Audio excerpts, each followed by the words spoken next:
예, 반갑습니다. 방학이동 동비전 추진위원 여러분. 예, 이렇게 설날에 또 영상으로 대신 인사를 좀 드리게 됐습니다. 저희가 이제 다음 주에 설 연휴가 지나면은 바로 또 워크숍을 진행하기로 예정이 돼 있어서요. 부득불 이렇게 설 연휴 때 예, 좀 보시라고 예, 영상으로 예, 인사를 좀 드리게 됐습니다. 지난번 온라인 워크숍이 상당히 잘 됐다라고 예, 좋은 얘기들이 많이 들려서요. 또 이번 워크숍도 잘 진행될 거다라고 예, 믿으면서 생각하면서 예, 영상으로 관련된 자료들을 좀 소개하도록 하겠습니다. 오늘 자료는 크게 보면 두 꼭지로 구성되어 있는데요. 첫 번째로는 방학 이동의 로컬 데이터라고 해서 지역의 인구라든지 뭐 산업, 주택 뭐 이런 것들에 대한 통계 자료들을 조금 안내를 하고요. 두 번째로는 저희가 이제 작년하고 재작년에 방학 이동 주민자치회랑 같이 좀 진행했던 지역의제 발굴 자료가 있습니다. 그 자료들을 좀 소개를 하려고 하는데요. 두 자료는 다 오늘 이번 워크숍에서 조금 같이 논의하실 내용들을 위한 참고 자료, 기초 자료라고 생각하시면 될 것 같습니다. 그래서 어디까지나 참고로 잘 활용해 주시기를 예, 부탁을 드리면서 예, 시작을 해보겠습니다. 예, 방학이동 로컬 데이터부터 먼저 안내를 좀 드릴 텐데요. 가장 기본인 인구부터 좀 말씀을 좀 드리겠습니다. 방학 이동은 2010년에 한 2만 4천 명 정도의 인구가 있었는데요. 2019년에는 이 인원수가 한 2만 1,000명 정도, 그러니까 2010년에 2만 4,800명이었는데 2019년에는 2만 1,100명 정도로 인구가 한 3,000명 정도, 3,000명, 거의 뭐 3,700명 정도 감소를 한 상황이다. 라고 말씀을 좀 드리겠습니다. 그래서 지금 현재는 방학 이동 같은 경우에는 도봉구 14개 동 중에서는 이제 9번째로 인구가 많은 지역이다. 라고 말씀을 좀 드릴 수 있을 것 같습니다. 그러니까 지난 10년간 한 3,000명 정도 인구가 좀 줄어든 상황이었네요. 그리고 그 다음에는 이제 성비하고 10세별 인구를 한번 저희가 자료를 봤는데요. 전체 2만 명의 인구 중에서 지금 보면 남성이 여성보다 살짝 좀 높은 이런 상황이다라는 말씀을 드리겠습니다. 그러니까 통계 자료들이 사실은 좀 일목요연하게 뭐 정리가 되어 있지 않고 그 자료 출처마다 연도도 좀 다르고 이러다 보니까 숫자가 조금씩 다른데요. 그래서 전체적인 추세만 좀 봐주시면 될 것 같습니다. 그래서 앞에는 뭐 2만 1,000명이라 그랬는데 갑자기 2만 500명이라고 이렇게 생각하실 수가 있을 것 같은데 지금 그런 부분들은 사실은 뭐 저희 잘못이라기보다는 지금 통계 자료를 수집하는 뭐 통계청이라든지 서울시가 좀 이런 부분들에 대한 체계가 잘 안 잡혀서 발생하는 문제다라고 해서 이해를 해주시면 될 것 같습니다. 그래서 남자가 50%가 조금 넘고요, 여성분들이 50%가 조금 안 되는 이런 상황이다라고 하는 말씀을 좀 드리겠습니다. 그 다음에 10세별 인구를 보니까 50대, 60대 하고 40대 비중이 그러니까 4, 5, 60대 주로 우리가 이제 중장년이라고 할 분들의 인구 비중이 좀 높고요. 그 다음으로 이제 20대 인구가 많은 이런 상황들이 좀 이제 파악이 됩니다. 그래서 크게 보면 이 부모와 자녀라고 하는 이 관계들이 조금 이런 형태 가족 형태가 잘 유지가 되고 있는 거라고 보이고요. 근데 저희가 보기에는 사실은 30대 인구가 많이 적은 걸로 나오죠. 일반적으로 30대가 결혼 정년기라고 하고 많이 실제로 결혼을 하고 있는 시기인데 요 시기에 인구들이 이 사실은 숫자가 조금 적은 걸로 봐서는 그런 부분들이 향후에 조금 인구 감소가 결국은 이 30대가 또 아이들을 낳아야 되는데요. 이런 부분들을 놓고 보면 방학 이동의 인구 감소가 향후에도 좀 계속될 가능성이 좀 크다라고 하는 측면들이 좀 있고요. 그러니까 한마디로 말하면 결혼을 좀 할 시기에 방학 이동을 주거지로 선택할 가능성이 좀 낮다라고 하는 조금 요런 측면을 좀 이해를 할 수 있을 것 같습니다. 그리고 이제 2020년에 이제 방학 이동 세대원수별 세대수 현황을 한번 체크를 해보니까요. 전국적 추세하고 역시 유사하게 1인 세대가 40%가 넘죠. 예, 상당히 높은 편이고요. 그 다음에 이제 2인 세대, 3인 세대, 4인 세대 순으로 나타나고 있는데 한 가지 특이한 건 뭐냐면 1인 세대가 가장 많지만 서울 평균보다는 2인 세대가 좀 적고요. 반면에 2인 세대 같은 경우에 2인 세대, 3인 세대 같은 경우에는 서울 평균보다 오히려 조금 더 비율이 높습니다. 특히 4인 세대, 흔히 이제 부모님하고 자녀로 구성되어 있는 뭐 예를 들면 이런 형태의 가족 구성은 그 서울 평균보다 거의 뭐 3배, 4배 가까이 높다라고 하는 이런 측면들이 있습니다. 그래서 한편으로는 1인 세대도 많은 동시에 또 가족 구성 2인, 3인, 4인 세대도 서울 평균보다 높은 뭐 이런 좀 특수한 양상들을 보여주고 있다라고 하는. 그래서 한편으로는 1인 가구도 많지만 가족으로 구성, 그러니까 2인 이상의 가족으로 구성된 가구 수도 세대 수도 상당히 많이 존재하고 있는 이런 형태를 나타내고 있다라고 하는 말씀을 좀 드리겠습니다. 인구 부양비를 보시면 될 것 같은데요. 그 다음에 인구 부양비는 뭐 다른 게 아니고 그 기저귀 찬 깐난쟁이가 줄어들었고요. 반면에 이제 그 지팡이 짚고 계신 어르신들이 이제 한 10% 이상 좀 늘어났다. 이 말은 쉽게 말하면 아이들의 숫자는 좀 줄어들었는데 반해서 65세 이상의 고령자 노인 인구는 계속해서 늘어나고 있다라고 하는 것들을 파악이 됩니다. 그래서 밑에 하단의 그래프를 보시면 2012년에는 유년부양비하고 노년부양비가 사실 비슷했어요. 그런데 이게 시간이 가면 갈수록 갈라지고 있죠. 그러니까 이 말은 사실은 이 15세 미만의 이제 아이들, 아동들이 예를 들면 줄어들고 있는데 반면에 65세 이상 인구는 늘어나고 있다. 이렇게 해석할 수 있다라고 하는 말씀을 드리겠습니다. 예, 이 맞물려서 저희가 이제 독거노인 데이터도 한번 살펴봤는데요. 독거노인 데이터를 보니까 지금 현재 한 1200명 정도, 2019년 자료를 보니까 1200명 정도의 독거노인이 살고 계신데요. 요거는 도봉구 전체 14개 동으로 보면 네 번째로 많이 있는 숫자다라고 하는 부분들이 사실 파악이 됩니다. 그리고 특히 이제 일반 독거노인도 그렇지만 사실은 국민기초생활수급자, 그러니까 기초생활수급이나 저소득층이 서울 평균보다 거의 뭐 한 3배씩 이상 많이 살고 있는, 그러니까 혼자 사시는 노인이라고 하는 측면 자체가 여러 가지 이제 위험과 이제 불안 요소들이 많이 있는데요. 특히 이 가난의 문제하고 연동돼서 가난하고 혼자 사시는 노인분들이 많이 있는 지역이다. 라고 하는 부분들을 조금 저희가 고민해봐야 될 것 같다라고 하는 말씀을 좀 드리고 싶습니다. 예, 그 다음에 이제 사업체하고 종사자 추이를 한번 살펴봤는데요.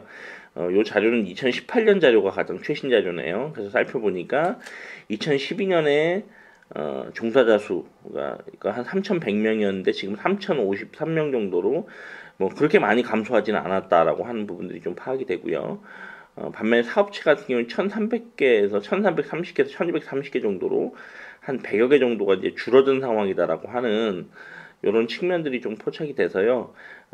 이 골목 상권 또는 뭐 지역 경제의 활력이라고 하는 측면들도 인구 감소하고 맞물려서 사실은 조금 떨어지고 있는 상황이 아닌가라고 하는 이런 좀 사실 좀 생각이 듭니다. 근데 아시겠지만 방학 이동은 그 전형적인 주거지예요. 저층 주거지죠. 베드타운이기 때문에 사업체하고 종사자가 그렇게 많이 있는 지역은 아닙니다. 그리고 앞서 보셨지만 지난 10년간 인구가 한 3,000명 정도 감소했다라는 것들을 염두에 두면 사실상 이 사업체나 종사자 숫자가 줄어드는 것도 어떻게 보면 당연하거든요. 그러니까 소비자가 줄어들기 때문에 당연히 이 상품과 서비스를 공급해야 되는 이 사업체가 줄어드는 것도 어떻게 보면 당연한 양상입니다만 이것도 그렇게 긍정적인 지표로 나타나고 있지는 못하고 있다라고 하는 말씀을 좀 드리겠습니다.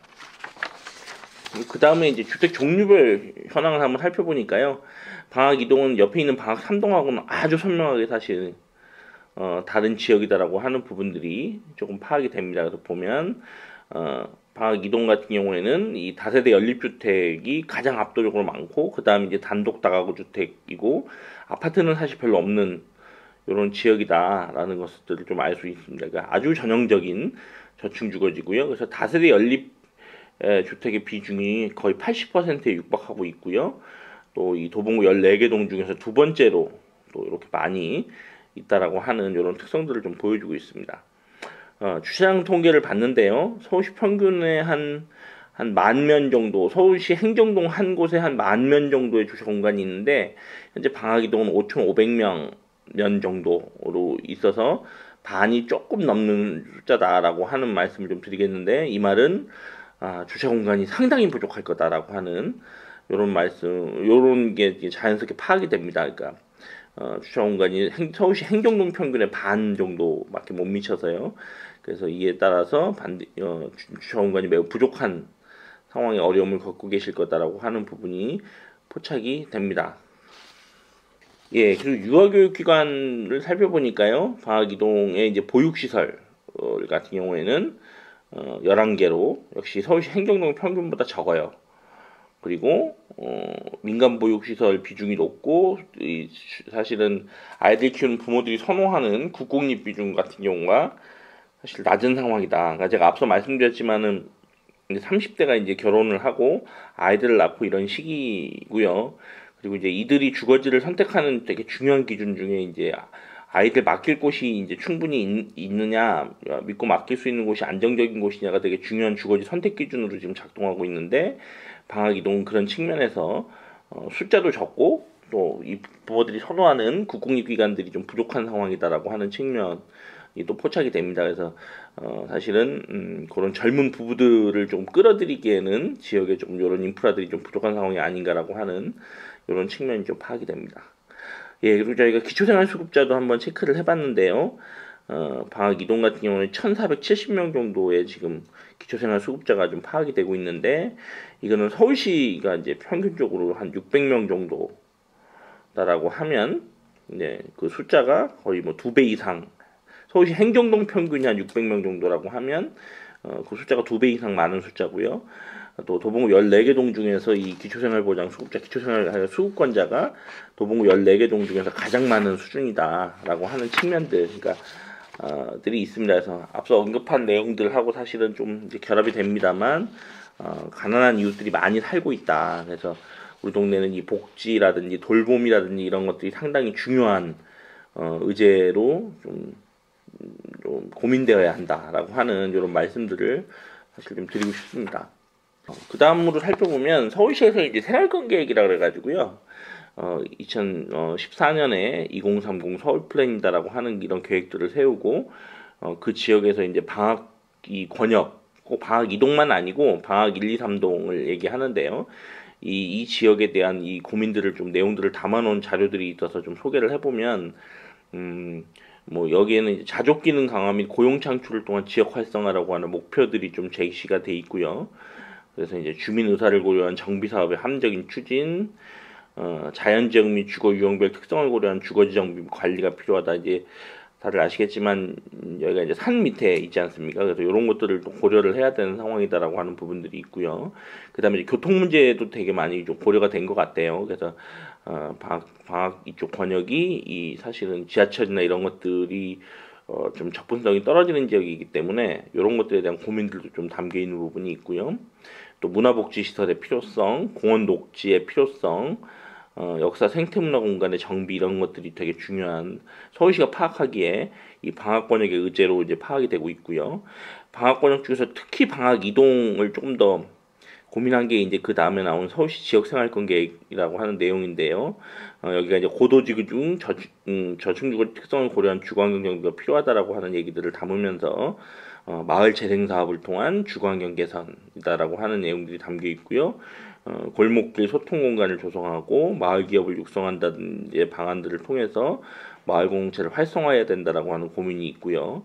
또 이제 저층주거지 환경정비 사업에 대한 필요성이 제시가 돼 있는데, 보면 이제 담장 어물기나 노면 포장 개선을 통한 주차 공간 확충이라고 해서 앞서 말씀드렸지만 주차 공간이 많이 부족하지 않습니까? 그래서 이런 방식을 통해서 새로운 주차 공간을 좀 만들어야 된다라고 하는 고민들이 보이고, 또 이제 짜투리 땅이나 이제 빈집을 매입해서 주민 커뮤니티 시설을 만들어야 된다라고 하는 부분들, 그 다음에 이제 노저층주거지 이 좀 특성이 안전 문제들에 대한 좀 우려가 있는데요. 그래서 이제 세프티드라고 하죠. 이제 범죄 예방 디자인 같은 것들을 적용해서 좀 더 안전한, 범죄로부터 안전한 지역을 만들어야 된다라고 하는 이런 고민들이 서울시 생활권 계획 안에서 좀 파악이 되고 있는 부분들이 있습니다.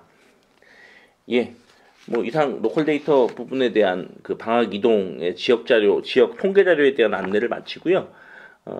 뒤이어서 그 아까 말씀드린 것처럼 2019년과 2020년에 저희 연구소하고 그 방학 이동 주민자치가 같이 추진했던 그 지역의제 발굴 내용들을 안내 소개를 해드리도록 하겠습니다. 이번에는 방학 이동의 지금까지 어떤 의제들이 있었는지를 과거에 저희 연구원하고 방학이동 주민자치회하고 같이 공동으로 수행했던 연구들이 2019년, 2020년에 있었습니다. 그래서 그 당시에 나왔던 의제들을 조금 소개를 하려고 합니다. 그래서 뭐 이것들은 이제 방학이동에 어떤 문제들이 있는지를 좀 찾아내는데 참고하시라고, 그 다른 주민들은 어떤 생각을 가지고 있었는지를 좀 참고하시라고 예를 들면 안내를 하는 거라고 생각해 주시면 될 것 같습니다. 예, 그래서 제목은 방학이동에 어떤 의제들이 있나고요. 예, 그 다음으로 이제 2019년, 2020년에 발굴했던 지역 의제들에 관한 이야기를 나눠보도록 하겠습니다. 예, 당시에 저희가 주민자치회하고 같이 그 뭐 인터뷰도 하고 설문조사도 하고 이런 과정을 통해서 진행을 해보니까 그리고 또 그 전에 또 주민자치회에서 자체적으로 조사한 내용들도 있었거든요. 그래서 살펴보니까 방학이동에 한 250건 정도, 249건 정도의 의제들이 있었고요. 분류를 좀 해보면 마을 환경, 자연 생태 관련된 것이 61건으로 가장 많았고, 그 다음에 이제 안전교통 관련된 내용이 59건, 그 다음에 아동 청소년하고 청년 관련된 게 47건 정도 있었고요. 교육복지 생활이 42건, 그 다음에 문화예술 역사가 23건, 도시환경이 13건, 기타가 4건이었습니다. 각각으로 쪼개보면 마을환경 자연생태가 제일 많고요. 그 다음에 안전교통이 많이 나옵니다만, 또 한편으로 보면 아동 청소년 청년하고 교육복지 생활이 좀 내용들이 좀 중복되어 있는 부분들이 있어요. 그래서 이걸 또 합쳐보면 89건으로 가장 많아서 사실은 뭐 이 건수로만 놓고 보면 뭐 우열을 가리기가 좀 어렵습니다. 실제로 뭐 가장 적게 건수가 나온 도시환경건 의제도요, 살펴보면 예를 들면 마을환경 자연생태하고 또 겹치는 내용들이 있거든요. 그래서 이것들이 딱 이렇게 무자르듯이 잘리지가 않고 서로 이 중첩되거나 중복되는 부분들이 많이 있다라고 하는 것들을 좀 염두에 두면서 자료들을 봐주시면 될 것 같습니다. 예, 그래서 그 다음에 이제 구체적으로 좀 살펴보면 마을환경 자연생태 의제부터 살펴보면 당시에 많이 나왔던 내용들이 이 음식물 쓰레기 관련된 음식물 쓰레기 통과 관련된 내용들이 좀 많이 있었고요. 그 다음에 이제 이 요즘 이제 뭐 지나가다 보면 이제 반려견 강아지들 문제가 있는데, 제가 항상 강의할 때마다 우스갯소리를 표현합니다만, 누구에게는 반려견이지만 누구에게는 애완견이고 누구에게는 이 좀 영상에서 이런 표현을 드려서 죄송합니다만 뭐 개새끼다, 이렇게 그 같은 동물을 놓고 그 생각하는 상이 서로 다릅니다. 그래서 그런 측면들 때문에 이게 상당히 이제 요즘 보면 동네에서 갈등 요인으로 많이 이제 이 반려견 문제들이 등장하는 경우들이 많이 있는데요. 그래서 당시에도 이 반려견주들의 의식 개선이 필요하다라고 하는 이런 논의들이 좀 제안된 바가 있었고요. 그 다음에 이제 상점의 판매 물건들이 이제 인도로 나오지 않게 해달라, 그러니까 인도가 좁아진다라고 하는 부분들에 대한 얘기들이 있었고, 또 이제 미세먼지가 심하다 보니까 주민센터 근처에 미세먼지 농도 알림판이 필요하다라고 하는 이런 제안들이 있었습니다. 그 다음에 이제 안전교통 관련된 의제들을 놓고 보면 뭐 대중교통이 불편하다라고 하는 것들, 그러니까 저희가 방학 이동이 가까운 거리 이제 지하철이 없죠. 그래서 이제 이런 부분에 대한 불편함을 호소하신 경우들이 많이 있었고요. 역시 이제 보행 환경 측면에서 역시 이제 물건이 인도를 점령해서 유모차나 휠체어 이동이 불편하다라고 하는 말씀들이 있었고요. 또 동네 주차 공간이 협소하다라고 하는 얘기들이 있었고, 뭐 여름철 수해 예상 지역에 대책을 좀 마련해 달라고 하는 이런 고민들도 이 당시에 있었습니다. 예, 그리고 이제 아동 청소년 청년 관련된 의제들을 놓고 보면 청소년의 학습 공간, 쉼터, 취미생활 공간, 스포츠 공간 같이 그 청소년의 주로 공간에 대한 요구들이 사실 많이 있었고요.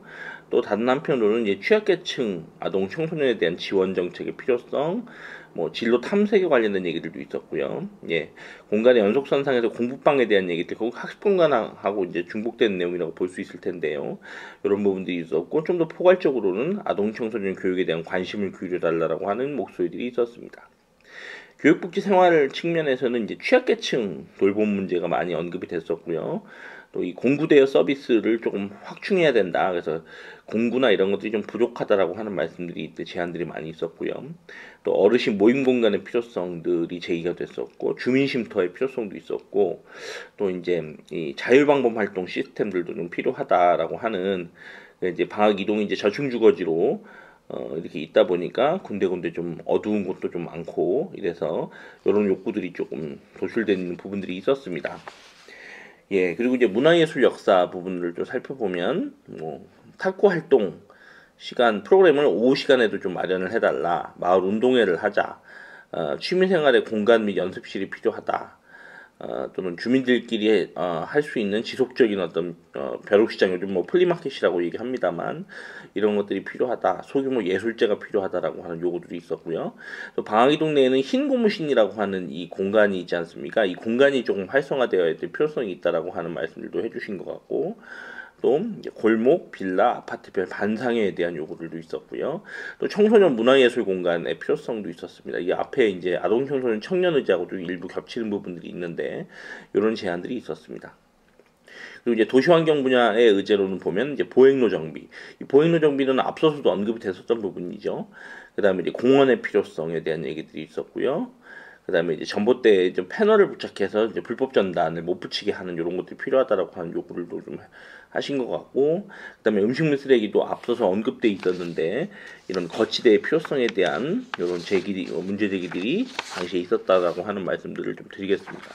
그래서 전체적으로 이 당시에 저희가 조사 연구를 하면서 포착했던 게 청소년 의제가 상당히 중요한 의제다라고 하는 이런 부분들이 사실 포착이 됐었어요. 그래서 많은 사실 참여해주신 분들이 대부분 성인들인데 성인들이 좀 말씀하시기를 우리 동네는 이 아동 청소년 의제가 좀 중요하다라고 말씀들을 많이 하셨고, 앞서 언급한 것처럼 이 공간에 대한 내용들이 중요하다라고 하는 부분들이 많이 언급이 돼 있다 보니까 저희가 이 당시에 이제 청소년 공간 욕구 조사라고 하는 것들을 진행을 했습니다. 그래서 그 2019년 11월에 방학중학교에서 이제 청소년 축제가 열렸는데요. 그 당시에 저희가 이제 같이 주민자치회하고 같이 저희 조사원이 나가서 이 중학교 중학생들을 대상으로 해서 설문조사를 진행했었고, 당시에 100명이 조금 안 되는 인원들이 참여를 해줬었습니다.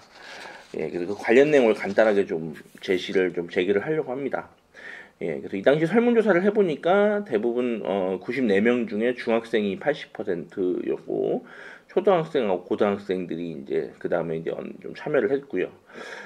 저희가 이제 물어보니까 혼자 또는 친구들하고 놀러 갈 때 어디 가니?라고 물어보니까 제일 많은 응답이 이 당시에 코인 노래방이 제일 응답이 많았고요. 그 다음에 이제 PC방이었습니다. 그런데 이제 갈 곳이 마땅치 않다라고 하는 응답도 11명이었고요. 공원을 간다거나 도서관을 가는 것보다는 오히려 편의점을 놀러 간다는 응답이 더 많았습니다. 좀 안타깝지. 어떻게 보면 아이들이 갈 만한 공간이라고 하는 곳이 코인 노래방, PC방, 편의점 정도에 좀 그치고 있다라고 하는 부분이 좀 안타까운 지점들이 있었고요. 그래서 다른 한편으로는 생각해 보면 올해 작년부터 이제 코로나19 때문에 코인 노래방하고 PC방이 제대로 운영이 안 됐잖아요. 그러니까 이 말은 지금 방학이동 청소년들은 정말 마땅히 놀 곳이 없는 이런 상황이다라고 하는 이런 분석도 충분히 가능할 것 같습니다. 뭐 학교도 지금 제대로 운영이 안 되고 있는데 이 청소년들이 잘 놀러가는 이 공간들도 지금 운영이 안 되는 경우들이 많아서 과연 이 친구들이 지금 어디 가서 놀고 있을지 사실은 조금 걱정이 되는 부분들이 있습니다. 예, 그리고 자주 가는 공간의 문제점에 대한 질문을 좀 해봤는데요. 일단 돈이 많이 든다라고 하는 응답이 솔직하게 많이 응답이 됐고요.